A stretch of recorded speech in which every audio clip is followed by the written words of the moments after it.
Tavo pasąmonė neklausia, kas esi dabar. Ji klausia, kuo tiki esąs. Jei manai, kad esi per silpnas, ji sukurs tau išbandymų. Jei įtikėsi, kad esi vertas, ji pradės atverti tau duris.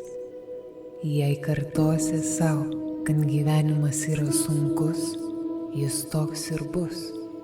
Jei leisi sau tikėti, kad viskas yra įmanoma, gyvenimas atras būdų tau tai įrodyti.